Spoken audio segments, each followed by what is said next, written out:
Hi, Cindy.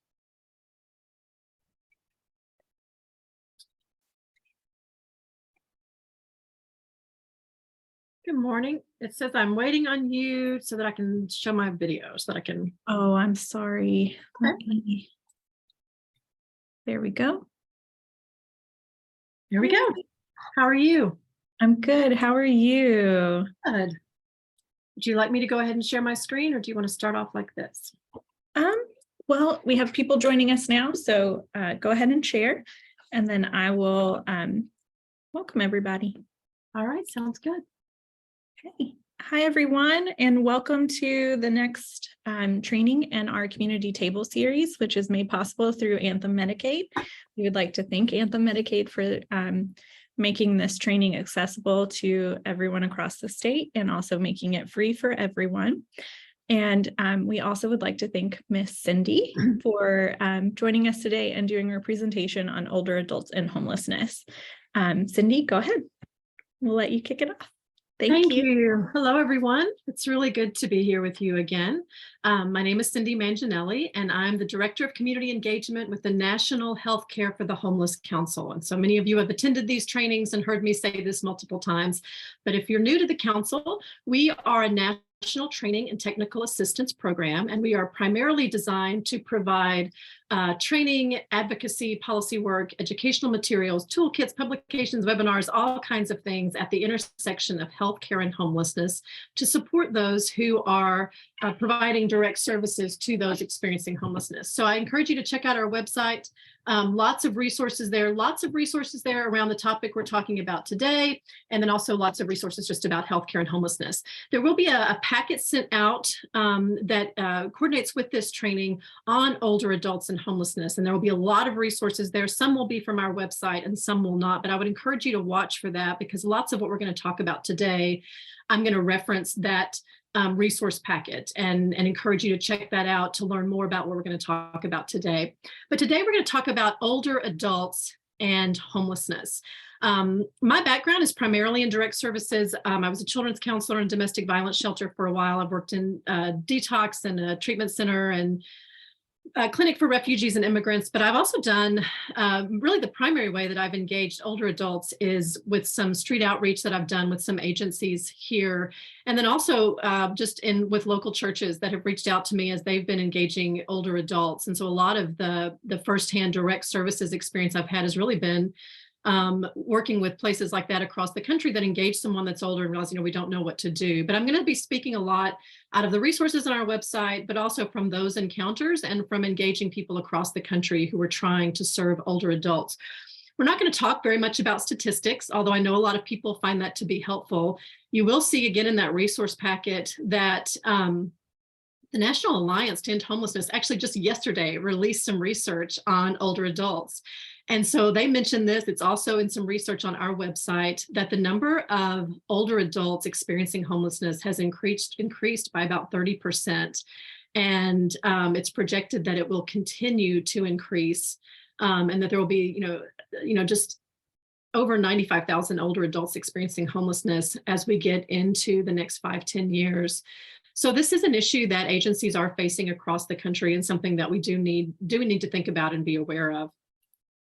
I think if you've ever done direct services, I may be wrong, but I think if you've ever done direct services, you've had a client walk up to you and say, hey, let me show you this. And they start to pull their shirt up, or they start to pull their pants leg up, or they start to unbutton, and you're like, oh no, please don't show me this. And when I worked in the detox unit, my office was, I was a director and I'm not a clinician, but my office was there with the providers, and I would have this happen all the time because people thought I was a doctor. But obviously, I'm sure many of you have had this happen.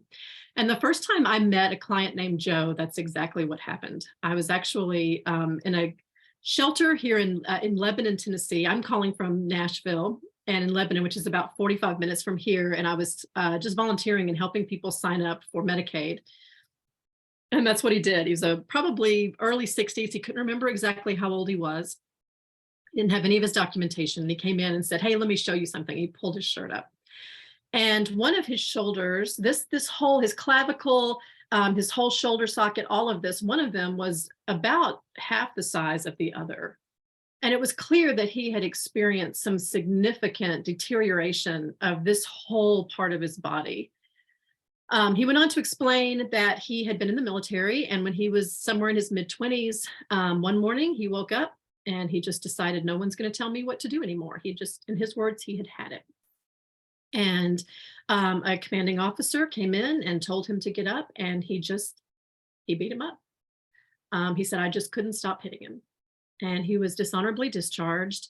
And he said, I left that day and I decided no one's ever going to tell me what to do again. And in his words, he was a raging alcoholic. And he drank a lot, and he kind of did odd jobs. He did a lot of temporary kind of construction work that was really hard on his body. But he also would travel all over the country by train, and he would, in his words, jump trains. So he wouldn't buy a ticket. He would jump onto a train, usually a cargo train, ride it for a while and jump off. But that also had been really hard on his body. And about 10 years before I met him, he had jumped off, and this whole part of his shoulder had been really damaged. Ideally, if he'd been housed, he would have had surgery, he would have done physical therapy, but of course he didn't do any of that. So he sat down with me and he said, I don't want any of this. I don't want any of this stuff you're signing people up for. He had been housed a few times, but he had been housed in large apartment complexes or public housing units. And he hated it. He hated waking up and hearing people all around him. He hated having that many neighbors. If he could have been housed probably in a one room house on 5 acres, he probably would have been fine. But of course, that's not one of the options, is it? And so he had tried jumping through the hoops of social workers and case managers, and he'd kind of given up on that well before I met him. And so he said, I don't want any of this that you're signing people up for. He said, but here's the thing. And he leaned up and he had tears in his eyes. And he said, every morning when I get up, it's harder and harder to move. And some mornings it takes me an hour or more before I can sit up because I am so sore and my body is so broken.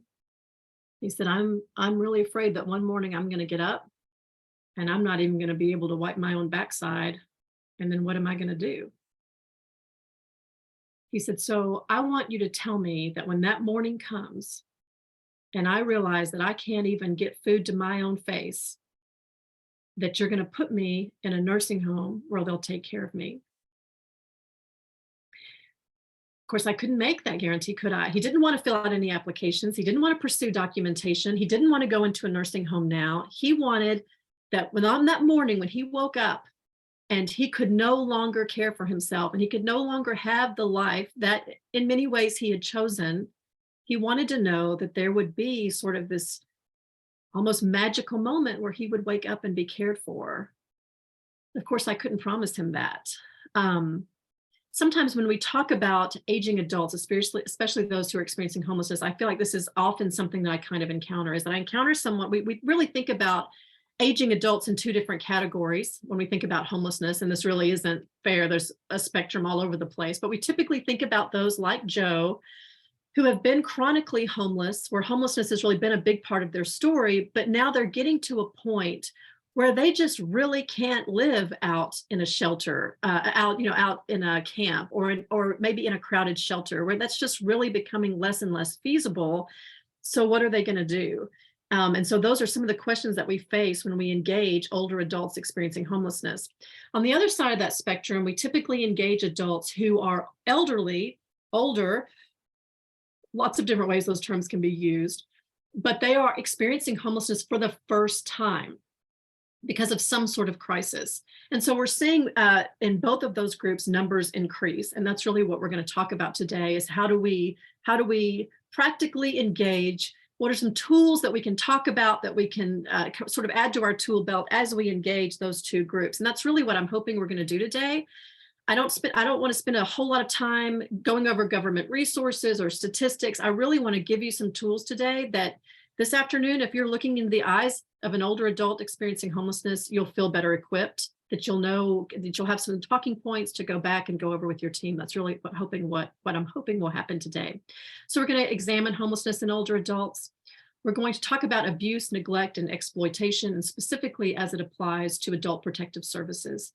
We're going to talk a little bit about assessment, and then we're going to talk about strategies. What are some strategies that are often our go-to strategies that can be maladaptive and unhelpful? What are some strategies, hopefully some new ideas and some sort of proven ideas that we can engage?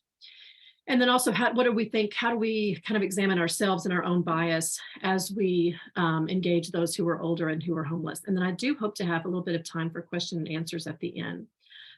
I would encourage you to reach out, chat, question and answer if you feel like, especially as we go to some of these resources, if there are things in your community that you've tried, if you have thoughts, feedback, please feel free to put that in. It's not going to interrupt me. We're going to look at that at the end, but I would love this to be as helpful as possible. And if you have ideas and things that have worked, or if I say something, you go, no, that doesn't work, feel free to add that in there, but feel free to, I would like this time to be as helpful as possible and for you to be able to share resources as well. So the aging chronically homeless population, this is the group like Joe that we mentioned.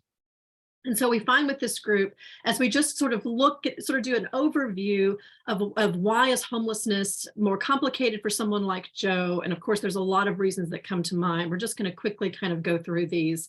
Most of these will be familiar to you. One is just the premature aging that results from experiencing homelessness.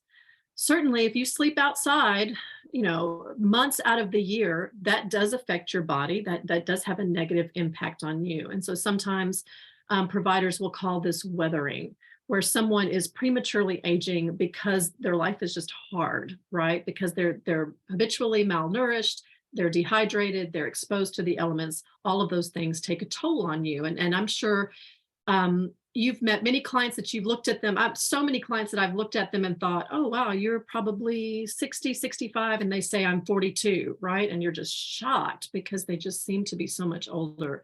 And certainly we see that a lot in people experiencing chronic homelessness.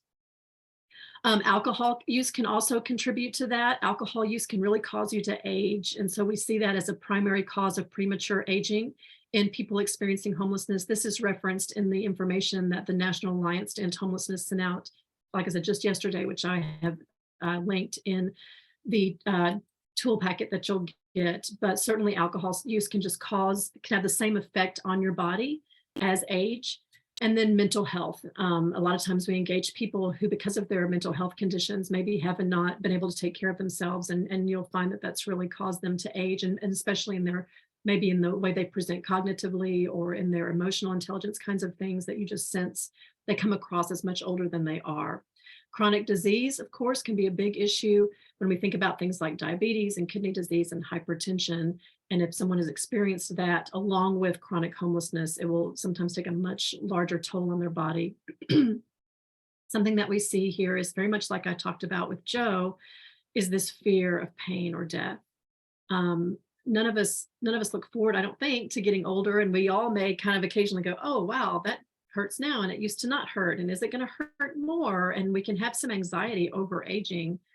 And certainly if you are experiencing homelessness, on top of that, if your support system is different or non-existent, then certainly this fear of pain or death can be really significant in people experiencing homelessness as they age, and can honestly sometimes result in some scary behavior, some scary responses.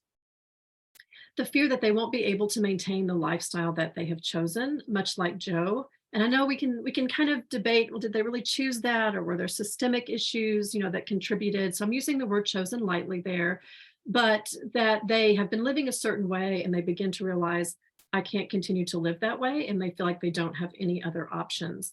Joe did not want to be put in a housing unit again. He was very opposed to that. He did not want, as what he believed, someone who was still healthy and functioning, to be put into a nursing home. As a case manager or someone who was trying to help Joe, if I were to lay out in front of him all of our traditional options, he would have rejected them all. And so he was in this huge sort of paradox or complex situation of, I have this lifestyle that is hard, but it's how I live and I feel independent and it's what I feel like I've chosen to do. And I realize I may not be able to do it much longer, that there may be this sudden day when I can't do it anymore, but all of these options are the worst. And I don't want to choose them until I absolutely have to. And then how will I do that? It can be a real sort of catch-22 for this population. The inability or unwillingness to navigate housing systems just the amount of energy and work it takes, as we know with all of those that we work with, how incredibly complicated that can be. Mistrust. You know, Joe, as someone who had been experiencing homelessness, who was chronically homeless, he had sat down with so many case managers. As a 62-year-old man, how many people had tried, how many people had tried to help him, right, and gotten frustrated with him? How many people had lied to him? How many people had stuck him with a resource or stuck him into housing? And he was like, I don't like this. And they're like, okay, here's the key, right? He had a long history of engaging people who had tried to help and just didn't trust the system much anymore, right? Some of those had been individuals who just didn't know how to help, or maybe just individuals he didn't like. Maybe there was options he didn't like. Some of them had been systems that had failed him, that he just had not been able, that did not align with who he was and what he valued. And so he did not want to have to trust me or anyone else until the absolute last minute. Of course, we know at that point it was going to be really complicated. A fear of institutionalization, a fear that if I engage the system, they will discover, that I have a severe mental illness, or they'll discover that I have a substance use issue, and they will take away my freedom. Joe, drinking alcohol was very important to Joe. That was how he coped. It had been how he coped for years. And so he knew that if he went into some sort of rehabilitation facility or some sort of nursing home, he was going to have to give up his primary mode of coping. And he was not prepared to do that. So there was a big fear around that, right? What will life be like for me if I can't drink? How do you answer that question, right? The fear of loss of independence or freedom. Of course, we know that aging adults, regardless of their housing status, have to address many of these fears too. But sometimes for those who are homeless and navigating all of that, it can be without necessarily the help of a support system or without resources that they've accumulated over the years, that can be even more complex. And then, as we said, we're seeing a significant increase in first-time homelessness in older adults. So older adults who have been housed, sometimes who had periods in their lives where they were very well established, where they were financially doing very well, who come to the end of life and then all of a sudden realize, I'm not going to be able to pay the rent anymore. And so we engage a lot of older adults who find themselves in this situation, who find themselves in a shelter or sleeping in their car when in their entire lives they were never even close to experiencing that. That may be because of restricted income. Suddenly, sometimes we find with those that really were fine, they're very stable financially, and then all of a sudden they have this very restricted income, and it's a big adjustment. And over time, it just runs out, right? They may have health issues that limit their income. I think specifically of older adults that I've met who were working at least part-time, and then they have this health issue and they cannot work anymore. And they had just always assumed, I will work until I die, right? I will just keep working. I'll always support myself. And then all of a sudden something happens and they can't work anymore. And there was really, there's no plan B, right? Certainly we know that depression can be very common among people as they age and as life changes, and as we have to say goodbye to friends and family for a lot of different reasons. Certainly, we know that older adults are more likely to suffer from depression, and that can affect their ability to navigate income, to make money, or to navigate the resources that they have. Medical bills versus housing. Certainly, again, like I said before, all of a sudden something happens and the medical bills are way more than I can afford. The prescriptions are way more than I can afford. And so I'm just not able to pay for housing anymore. I was talking to someone in a rural shelter. This was in far East Tennessee, almost to Virginia. And they were saying that they had seen a significant increase. I think they said something like a 60% increase in the number of older adults that were seeking shelter in this little rural area. And they said one of the primary factors was that there was a real significant increase in the cost of insulin at that time. And they said, we just have people here who decided, I'm going to pay for my insulin, and so I'm going to be homeless. And we know that that's a factor in homelessness across all age demographics. but certainly older adults can have to make some hard choices around that. In this particular shelter, another factor was that there was a large apartment complex that had been there for decades. And there were so many residents there who had lived there their whole lives, where that had been their first apartment and they had stayed there, and now they were 60 or 70, and that was just where they lived. And a company came in and bought the complex and renovated it. And now the rent was had gone from, for some people, as little as $500 a month to $2,000 a month. And they just couldn't pay it. People who had never experienced a homelessness, they had always assumed, I'll be in this apartment complex my entire life. And suddenly they cannot afford the same home they've had, forever. And we see that all over the country in different parts where gentrification is happening. Loss or instability in family. And we know that family crisis is one of the primary causes of homelessness. So I was talking to a gentleman a couple of months ago, and he was in his 50s, late 50s, and he had always lived with his mom. He was his mom's caretaker. That was his job. He'd stayed with his mom and he'd taken care of her, and she passed away. And his brother, who had never helped take care of her, came home and said, we're selling the house and you're on your own. And he'd never had a full-time job. Suddenly, because of just that little bit of shift in the family, he was homeless. We meet older adults who, the spouse was supporting them and the spouse passes away and they just don't have anywhere to go, or they're staying with an older child and the older child moves away and they don't have anywhere to go. This is a significant cause of homelessness for older adults. No support system or a change in the support system, like the situations we just described, or they just don't have anyone left. Sometimes older adults, of course, sometimes we all struggle to ask for help, but we certainly know that older adults can struggle in asking for help. And if you feel like I think we do have part of our Western culture here is that as you age, you should become wiser and you should become more sturdy and more stable. And, the younger generations come to you for wisdom. We have this sort of this idea of the older person who is this stable source of wisdom and goodness. And so the idea that as I get older, I need more help, especially if I'm not in my 80s, I'm in my 60s and I need more help and I need to ask for help and I still need advice.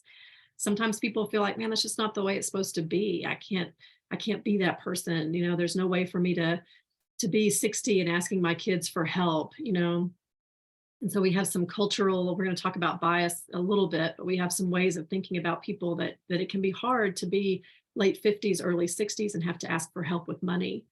And so a lot of older adults find themselves in that situation. And then, like we talked about earlier, there can be lifestyle choices where I made some choices and now I don't have money for housing. Of course, we can certainly all see how that can happen, but that is one that we find too. So we talked a little bit about sort of some of the unique feelings or circumstances that older adults can find themselves in. Now I want to talk about what do we do? What do we do, especially for those that we're engaging, which are those who are in crisis, those who are homeless, those who are in survival mode. And so we're going to talk a little bit, through this whole training, I want to be really careful that I don't encourage bias and say, people of a certain age, they all act this way, they all think this way. It's not true. Much of what I'm saying could be applied across the board. But hopefully you can see how some of this is specific and hopefully give you tools to specifically address this population. I engage a lot of direct service providers, neighbors, just people who are trying to be good neighbors, who, when they find someone who is older and who is struggling, their first thought is, let's call adult protective services, right? And so I do want to take a minute here to talk about what adult protective services does and what they do not do.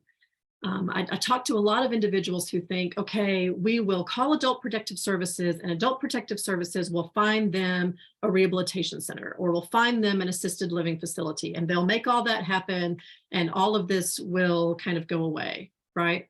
Much like if I found a child who was on the side of the street and had been abandoned or who couldn't take care of themselves, I would call Child Protective Services, and Child Protective Services would take them into custody, figure out what went wrong, and basically fix it. Sort of, I'm sure we've had some probably good and positive and negative experiences with Child Protective Services, but people think about Adult Protective Services the same way, and it's not.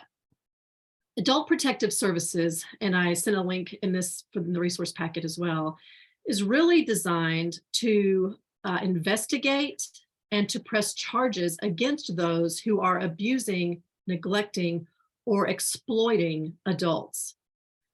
Typically, that would be adults who have a disability or who are elderly, but I have seen Adult Protective Services even get involved in domestic violence situations. But that's their job. Their job is not to find to be directed to a senior adult and then help them find a place to live, or then help them find a better situation. Their job is really to say, okay, is someone being abused? Are they being neglected? Are they being exploited? If so, we will press charges against them. So, you're probably accustomed to thinking about those with severe mental illness and thinking about some of these same issues of, is the person able to live alone? Are they safe? And so there's going to be some overlap there in some of those services. But when we think about people who are elderly, we often sometimes are very tempted to sort of take control and say, okay, you are over 65 and your living situation is very poor, so we're going to basically stick you somewhere. We're going to have you committed. you're going to lose your freedom. You're going to put you somewhere, and now you're safe. And that is, much as it is very complicated for many good reasons with those who suffer from severe mental illness, it is also very complicated with older adults. So if I'm engaging someone who is who's an older adult and they're in a situation that just seems, wow, this can't continue, something's got to change here, I need to think about these three sections: abuse, neglect, exploitation, before I call Adult Protective Services or some sort of government entity for the sake of forcibly intervening, right? For this person to lose their freedom or to lose their ability to make decisions for themselves, or for those around them to lose the ability to engage them and to help them with decisions, right? So very much like with children who are homeless, I work with lots of people who will say, every homeless child should be taken from their family. And of course, you and I probably know, well, that's not the case. There are people who are homeless who love their children and who take good care of them, right? And so we can't do the same thing with elderly adults. Well, you're elderly and you're homeless, you can't take care of yourself. Or you're elderly and you've got this person taking care of you, but you really look like you're not well taken care of. So I'm going to intervene. We have to be really careful about thinking that way. We have to really keep in mind that just because someone is elderly does not mean that they're not able to make their own decisions. Just because someone is choosing something that I think is absurd does not mean that they should lose the ability to make their own choices. And most importantly, does not mean that the government or some other agency is going to come in and support me in that and take away their freedom or start making their decisions. I was working with a church a few years ago. This was before the pandemic. Well, actually, it was probably 10 or 15 years ago now. And they contacted me. This was a church here in Nashville. And they said, a church actually in Kentucky has reached out to us, and they have directed to us an older gentleman. He has a degenerative disease and he is gradually losing his mobility. Cognitively, he's fine, but his family was really taking advantage of him in Kentucky and not caring for him well. They've helped him. They've restored his benefits to him. He was receiving government benefits, and they've moved him down here to get reestablished. They've asked us to help. Can you meet with them and kind of help? So I did, and we found an apartment for him. He had a caregiver. He was in a motorized chair. And so he had a caregiver that came in 2 or 3 times a week to help with laundry and stuff like that. And then he had a physical therapist. Well, after about a month, I went back to check on him, and he had canceled one of the services. And so I went back to check on him, and there was a young woman living there. He was probably early 60s. And he had canceled some of the supportive services that he was receiving. And so I talked to him about it, and he had met a young woman who was engaged in sex work. I think he had engaged her as a sex worker, but she was actually staying there in his apartment. And he had told her that since she was going to be there with him, he was going to cancel these other services and they would have more money then to live on, and that she was going to live there with him. And so, I expressed that I was concerned about that I felt like there were things that a physical therapist could do that could really prolong, his quality of life. And, you can imagine what the conversation looked like, but that was his decision. So about 2 months later, the church called me and said, his cell phone's been disconnected. We've not heard anything from him. So we went to visit him, and we knocked on the door for a long time before he answered the door. And when he answered the door, he had answered the door by crawling to the door on his elbows and hands. And we opened the door, and his nails were untrimmed. His nails were, kind of out to here. His facial hair was long and matted. His hair was matted. It was clear that he had not bathed in weeks. He was underweight. He was dehydrated. And so this individual that had been living with him had been taking his checks, and I don't even think she was really staying there anymore. She was kind of in and out. So you would look at that situation and say, oh, we need to call Adult Protective Services, right? Because look at the condition that he's in. And it was awful. It was devastating. But the reality is, had he asked this woman to be his caretaker? No. Was there any kind of contract between them? No. Did she have any responsibility for him legally, even between the two of them? No, she had never made any commitments to take care of him. He was giving her money and giving her a room with no strings attached, right? She didn't have to sign anything. She didn't have to commit to anything. And so even though that was a terrible situation, and we did say, we're going to get Adult Protective Services involved, and she ended up leaving, and we were able to restore things. But the reality is, when I reached out to Adult Protective Services, they said, that's a terrible situation. It's going to be really difficult to prove that she did anything illegal because she was not his caretaker, right? If she says he was in his room with the door shut and I would say, goodbye, I'm leaving, and he said goodbye, she's not obligated to check on him because they had no such agreement. So that's just a small illustration, a terrible, terrible story.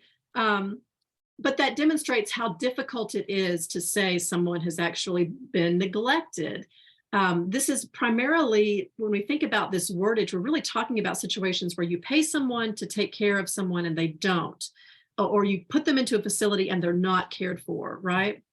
And so this can be very difficult to prove or to nail down. And so we often find that APS is not the first go-to and may not be the solution unless the person has been charged to be a caretaker or is caring for someone. There's some sort of agreement there. There's some sort of arrangement. This can be really difficult to prove, and lots of complexities around this. Basically, just like we talk about this with clients in many different situations, is the individual unable to meet their basic needs? Is there physical or mental impairment or diminished capacity where they're no longer able to care for themselves? So we're looking for something that, in essence, is a big change, right? They've been able to care for themselves and now they're not. Are they likely to cause harm to themselves or others? That's really kind of the question that we're considering here. And so what we have to consider is, yes, the person may be doing something that's unhealthy. Yes, they may be doing something that's unwise or unconventional or bizarre or random, right? Yes, they may be behaving in a way that the general society would go, oh my goodness, you can't do that. But are they a danger to themselves or others? Are they experiencing physical, emotional, mental, diminished capacity where they're not able to care for themselves? Of course, the subjective word there is care, right? That's where we really, before we decide, okay, we're going to try to get them institutionalized. They don't want to go to a nursing home, but they're going to go to a nursing home. We're going to send them somewhere. We're going to cause them to lose their freedom. We're going to begin to make their decisions for them, or try to place them under the authority of someone who will make their decisions for them. These are really the questions that we've got to ask ourselves. There are specific tools designed for assessing cognitive impairment in elderly adults, or even really just in adults. And I have linked those resources in the resource packet that you will receive. They are probably tools that you would want to adjust somewhat, but they are tools that you could use to sort of assess, is someone able to care for themselves? Are they able to continue making decisions for themselves? I had actually a Hardee's restaurant reach out to me several years ago, and they said, we have someone who is his property backs up right behind this Hardee's restaurant. It's a big piece of property, but we've noticed that he's parked, it's an elderly gentleman, he was probably in his 70s. He's parked his pickup truck on the back of his property, which we can see from our restaurant, and he's sleeping in his pickup truck. There's a man sleeping in a pickup truck there. At first, they didn't even know that it was the landowner. There's like, there's a really old man sleeping in the pickup truck back here. So I went back there and met with him, and turned out it was like 10 acres of land, and it was his land. And he bought a nice house. He was an antique dealer, and he bought antique furniture. And he and his wife, their retirement plan was to buy and sell antique furniture. And about 6 months after he retired, his wife died, and he was devastated. And so he just continued to buy this antique furniture and to sometimes sell things, but the house was literally crammed full of antique furniture, so much so that he had to crawl in a window to get into his own house. And it was very difficult to navigate. He had developed some obsessive compulsive hoarding behavior of extremely expensive antique furniture. And so because the house was so crowded and the yard was so crowded, he'd started sleeping in his pickup truck.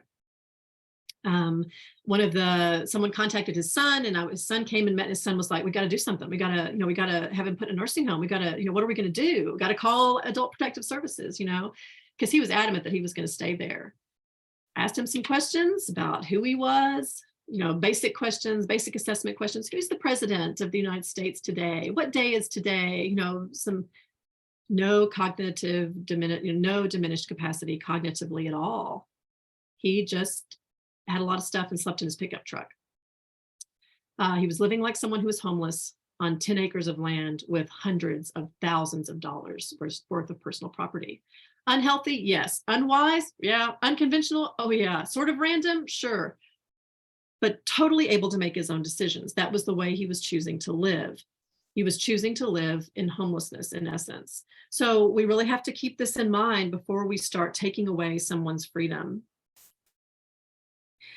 As far as we consider people, in placement for housing, or maybe even as far as staying in shelter, is this safe? Are they in a good place to do that? Part of what we would consider are what we call the activities of daily living, ADLs.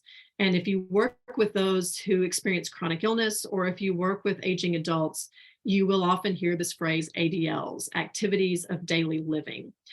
This is a graphic that was created by a law firm that does a lot of work around with aging adults. ADLs can be a little bit more extensive than this. Some people would include in activities of daily living, things like not just can you feed yourself, but can you prepare your own food? This would be the most basic list, and I think for the population we serve, the best one. But is the person able to feed themselves? Are they able to procure food and feed themselves? Not necessarily is it the food you would eat, but are they able to keep themselves nourished, right? To the point that they can sustain life. And of course, that's so subjective. And we've probably all seen examples of that, like, well, that is just barely what you're able to do. I had a client who only ate hot dogs, cold, just out of the package. That's all they ate. Well, man, that is eating, right? But are they able to keep themselves nourished? Do they bathe? And again, this is one that we may have many clients that just really don't value bathing. But are they able to keep themselves clean to the degree that it is necessary to do that in order to maintain daily life? And some of that depends on what their daily life is. So I've been to shelters where people were not required to bathe, and they could function at that shelter and really never have water touch their body, hardly. And then I've been to other programs where you really were expected to maintain a certain level of personal hygiene. So whatever that expectation is in the housing that you're considering for them, in the shelter, in your day center, whatever that expectation is, are they able to meet that expectation? Are they able to clothe themselves? And of course, we've probably all engaged people who were homeless who weren't, either because of age or mental health issues, but are they able to keep themselves covered?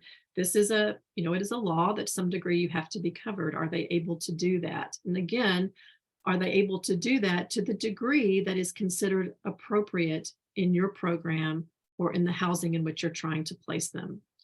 Are they able to transfer themselves or to get the help they need to transfer themselves from one place to the other, whether that's from a chair to the bed, as we see pictured here, or from, from the hallway to their room, or from the, what are the places that a person would have to go? Are they able to transfer themselves from one place to the next? Usually with transference, we would really think about from my chair, from just the simple, can I sit, can I stand, can I get to where I need to go without assistance? Am I able to use the restroom on my own? Is there any sort of incontinence or any inability to control my bladder or to control my bowels? Is the person able to do that on their own? And then are they able to walk or move around to the degree that that is required for success to thrive in your program?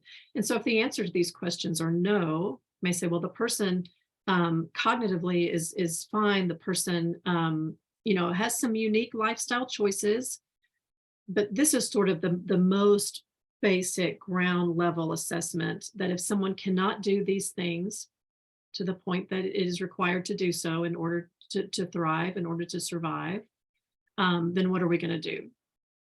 Because there's nowhere else for them to go, right? And so this would be the most basic foundational assessment, not cognitively, but as far as frailty or physical limitations. Let's talk about some complications as we think about serving or supporting, providing resources to older adults. One is pets. This is one that, of course, we have engaged this complication with many different people of all ages, but sometimes we engage older adults and find that they've had the same pet for years and years, and that their pet is their family and their support system. I met with an older woman probably early 80s. And her sister reached out to me and said she's living in this apartment complex and the apartment complex is going to evict her. And she's going to be homeless. She said, because she cannot come and stay with me in the situation that she's in. This was one of those situations where the person had never been homeless, but they had experienced a lot of instability in their lives. And their care, their support system had just had it. Their support system consisted of a sister who was elderly, a granddaughter who lived in another state, and that was it. And the sister was just like, I am barely able to take care of myself. I cannot take care of her anymore. And so she was going to be homeless. She actually did receive quite a few benefits. I think she even had like a pension. So I went to meet with her and she opened the door and this dog came to the door, and it was some sort of Shih Tzu that required regular grooming. And it had not been groomed in years. And when the dog came to the door, I literally could not tell which end is the head. It was just covered in hair. It was just like this rectangle of hair and it was so excited because I was there, someone else was there, and she loved the dog. The dog was everything to her. And there was no way any assisted living facility, any sort of rehabilitation was going to take that dog. And yet she was going to live on the streets before she got rid of that dog. There was hair everywhere. The smell, the dog, she didn't walk the dog.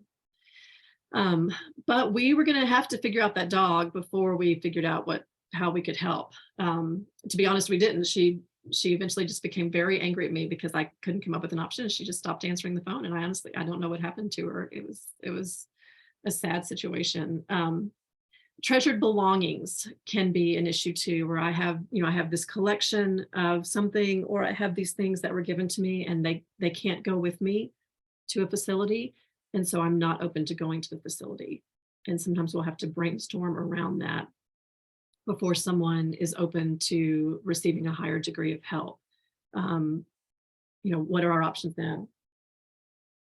I engage older people who have a lot of complex relationships or complex financial obligations.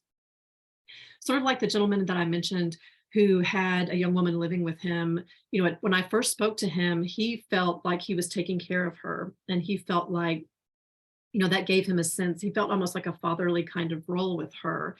And so he was not willing to, he was willing to give her a lot of money because of how that made him feel. And he really wasn't willing to talk about that. Eventually in the end he was, but that's complex, right? And I just kind of had to go, okay, that doesn't make sense to me. I don't think that's sustainable, but okay. And so sometimes you'll have someone who is giving all their money to a son or to a daughter or to a family member. It's like, you can't keep doing that. You're going to have to use these resources to take care of yourself. Or sometimes you'll find an older adult who's like, I'm going to stay in this situation because it's what's familiar to me. I'm going to stay in this camp, you know, with my spouse or with this significant person because, you know, that's what I do. And we have to really brainstorm around, is this exploitation? Is this, you know, what are we going to do? It can be a complicated conversation. Valued routines or traditions. I've engaged many older adults, like I go to this church and eat on Mondays and Thursdays, and I go to this church and eat on Tuesdays and Fridays, and this is where I get my clothes, and this is my medical case manager, and they just have this routine, and that is what provides structure and makes life make sense. And if we talk about, even though we may be talking about assisted living or something that really is going to be simpler and better, no, I have to be there at that time, you know, and there can be a rigidity that we develop as we age around, this is the way it has to be, even if that's not what's healthiest or what's best, or even what's easiest. We can sometimes find some inflexibility there, and it can take a long time to finally get to a point where someone sometimes, you know, it has to get a lot harder before someone's willing to change. And then I've certainly specific neighborhoods or neighbors. I've got to stay in this area.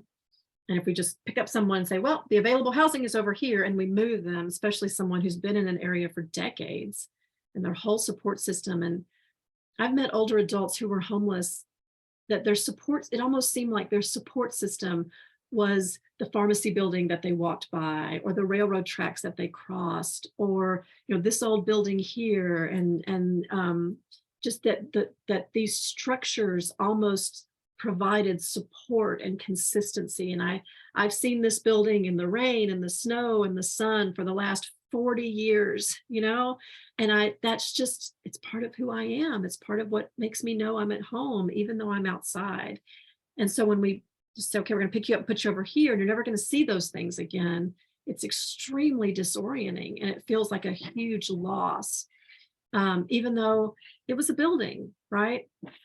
So we have to have some cultural competency here, some real humility around, what is that like?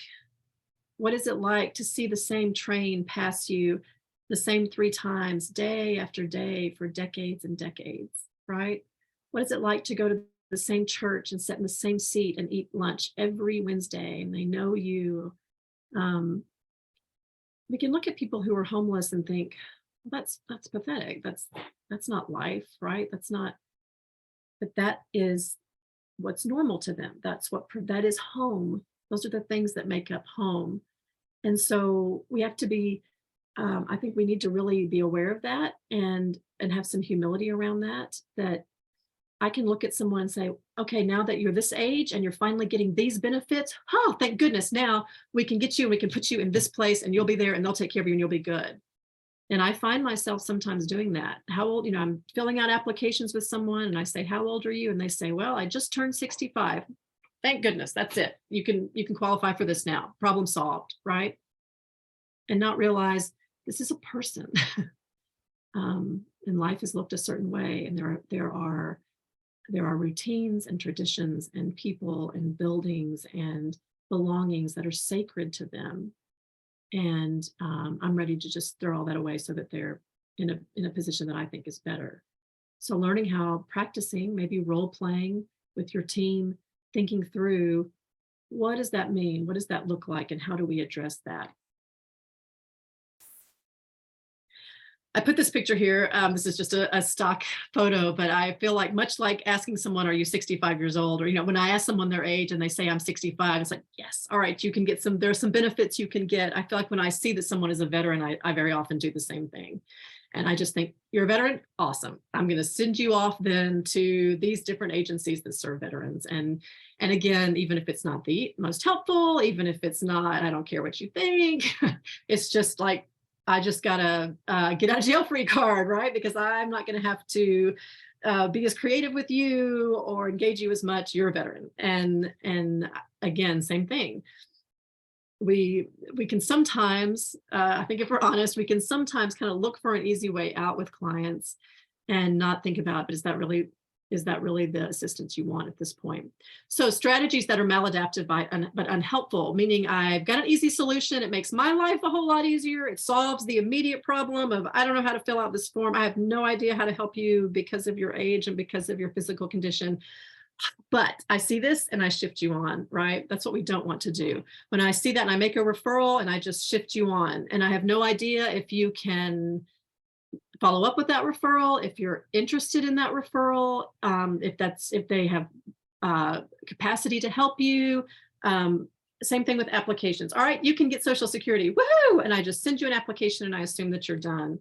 And this is a group that needs support. And as we said before, may struggle to ask for help. So really avoiding that. Talked about APS, same thing with the emergency department. Okay, well, you're elderly, you're probably really sick, so go to the hospital and I'm sure they'll help you. And deep inside we know, yeah, that's probably not right, but I just get them off my list. And when someone is elderly, there can be a few easy for me ways that I think I can get them off my list. Housing first. Sometimes many communities will prioritize people who are older for housing. And so we can see, okay, because of your age, you will be moved up the list for available housing, and then not really think through, but what are you going to need in housing? I mentioned the individual that we helped house who had a young woman living with him. He needed a lot of support to live. It was great that he got housing. It was easier to get him housing. He was disabled and he was a senior adult. But what is he going to need to stay there? Of course, it was even more complex because he didn't want those things that we felt like he needed. But sticking an elderly adult with chronic health issues, or with who's frail, or who's beginning to decline in their ability to complete those ADLs, that can be life-threatening. They could actually be safer in a camp, or at least people can see them. Really got to think that through. And then, as I said before, really just kind of demanding, based on where we put them, that they give up things that were really important to them, and not exercising cultural humility. As we continue to talk about strategies and solutions, all of these are programs that can be very helpful. I'm not going to spend much time on this because they are extremely complicated. I have put links to all of these in the resource packet that you will get. And there are lots of complications around these. Some of these, an individual may not get Social Security because they did not work enough, didn't work enough years, but they have a spouse who has unclaimed Social Security. And it can be very complex. And so I would encourage you to really look through the links that you're going to receive by email. I would also encourage you to write into someone's job description on your team, if possible, that they will become, as much as possible, an expert on these different programs. Or that part of their job description is they will form strong connections with local agencies that provide support with these programs. If you find yourself regularly serving older adults, or really adults with disabilities, you need to understand these benefits, and you need to ideally have someone on your team or on your staff. Sometimes the HR person, I've worked with larger shelters where the HR person, who never provided direct services, did become an expert on all these things and provided advice or consultation to direct service providers on these benefits, and never met with the client personally, but became an expert on these. Someone in your agency, you need to have connections. These are things that can literally be life-saving, but they're complicated. And so taking the time to find someone who understands them can be really important. All right, let's talk about strategies. Be creative. This picture, I think when I talk about family reunification, especially with a picture like this, people are like, you got to be kidding. I cannot tell you how many times I've sat down with an older adult And we've talked about the sister that they haven't seen in 40 years, the child that they haven't seen in 30 years. And we make the call and they're happy to see them, sometimes overjoyed to see them, and they help. It can feel so risky for your client, but I would encourage you to try it. I would encourage you to try it. I have seen it work. If your client is up for it, you can strategize around that, but sometimes family reunification works. Many older clients will say, they hate me. I haven't talked to them in so long. Can we try it? And sometimes there is help there. Same thing with community reunification. Is there a church that you once went to? Is there a club you were once a part of? Can we try it? Landlord engagement specific to older adults. We do whole different trainings on landlord engagement, but there are landlords who are willing to work with older adults who are homeless, who would never house a 25-year-old. And so sometimes you can talk to landlords and explain the age demographic of the person you're trying to house, and they may be much more likely to work with you. We talked about different funding opportunities. There are grants specific to aging adults that you can investigate. Continuing outreach or case management, even if someone is in rehabilitation or long-term care, and so basically agreeing contractually, we're going to still serve you, even though you're going into long-term care, so that there's a connection there. The person doesn't feel like I'm just going to be abandoned somewhere. There are options around medical respite and hospice. Lots of homeless service providers are experimenting with and exploring some really cool options around medical respite and hospice. And so those might be conversations worth having. Co-housing, where you house people together, basically like a roommate situation. There are disadvantages to that, but sometimes older adults are that's easier to do with older adults where there aren't children involved. And so that might be a good thing to reconsider. If you don't explore roommate co-housing options, it might be a good thing to try. And then always a strengths-based approach. What has worked for this person in the past? Asking the person, what is most important to you? What is most important to you? Can we help them identify a caregiver? Of course, things like having a power of attorney, and that can be hard. You typically would not, as the service provider, want to be the power of attorney, but can you find someone in their life who can?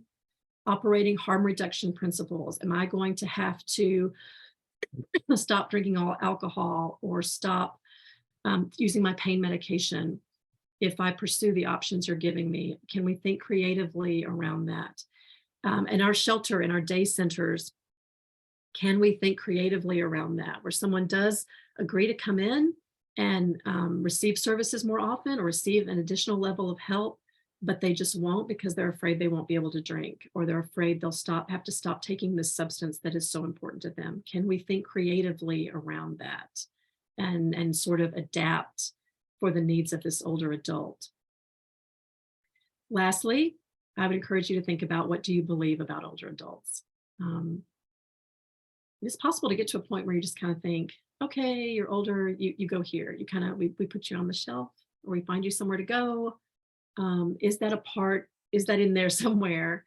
To take some time to think about. When I see someone walk up and I can tell they're 75 years old and they're asking for housing, what do I think? What do I feel?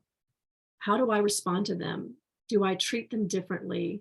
What do I assume about an older adult?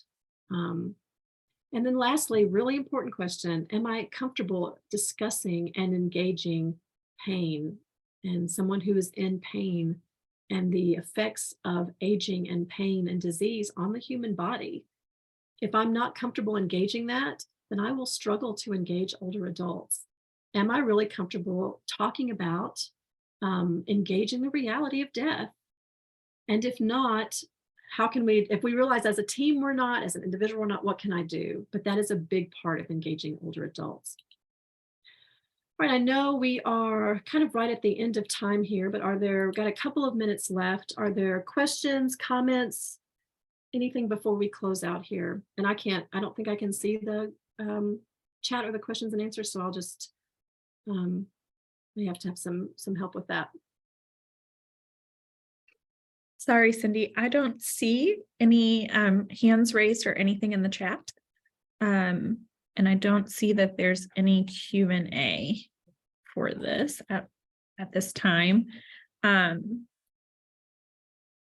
Everyone, are there any questions that you would like? We have about 2 minutes left. Highly encourage asking them because Cindy is a great resource. So. Of course, you can always email. My email address will be in the packet. I know it's a lot of information too, but I'm happy to talk over email. Happy to do kind of technical assistance after this too, if there's more that comes to mind as you think through some of these things too. Thank you, Cindy. We just received a chat that says, thank you, Cindy, super insightful. I always enjoy having the National Healthcare for the Homeless provide training to us, especially Cindy, because you all are just a wealth of knowledge and can provide the direct service perspective as well. So we really appreciate you. Well, I'm always happy to come in and talk to you guys. And like I said, if there's something you think of that would be helpful, please do feel free to reach out and I'm happy to follow up too. Thank you.